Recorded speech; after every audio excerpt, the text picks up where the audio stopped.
સુરેન્દ્રનગર જિલ્લાના સુપ્રસિદ્ધ યાત્રાધામ ચોટીલા ખાતે આવેલા ચામુંડા માતાજીના ચૈત્રી પૂનમે દર્શન કરવાનું અનેરું મહત્વ છે.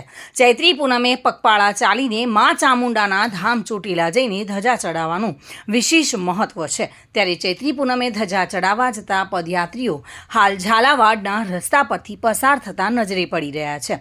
ત્યારે પદયાત્રાઓને ચા, પાણી, નાસ્તો, જમવા, આરામ કરવા, દવાઓ, મોબાઈલ ચાર્જિંગ જેવી સહિતની સુવિધાઓ ઠેર ઠેર સેવાભાવી લોકો દ્વારા સંપૂર્ણ વ્યવસ્થા નિઃશુલ્ક પૂરી પાડવા માટે સેવા કેમ્પ શરૂ કરાયા છે. ત્યારે વિરમગામ, લખતર, સુરેન્દ્રનગર હાઈવે પર છેલ્લા 2 દિવસથી ચોટીલા પગપાળા જતા પદયાત્રીઓનું ઘોડાપૂર ઉમટેલું જોવા મળી રહ્યું છે.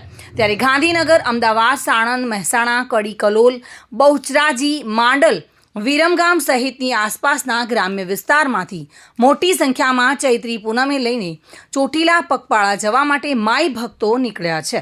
ત્યારે સૌરાષ્ટ્રનો મુખ્ય પ્રવેશ દ્વાર એવું ગણાતું લખતર તાલુકાના વિઠ્ઠલગઢ, છારદ, ઓળખ, કડુ, ગેથળા હનુમાન મંદિર, લખતર, જાગડાસર, મેલડી મંદિર સહિતના અનેક સ્થળો પર સેવા કેમ્પો ધમધમી રહ્યા છે.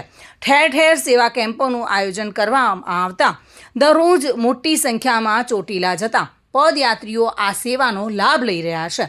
પદયાત્રીઓ આ સેવાકીય પ્રવૃત્તિની સરાહના કરીને ધન્યતા અનુભવી રહ્યા છે. જયેશ મોરી સાથે bureau report, today Gujarati news.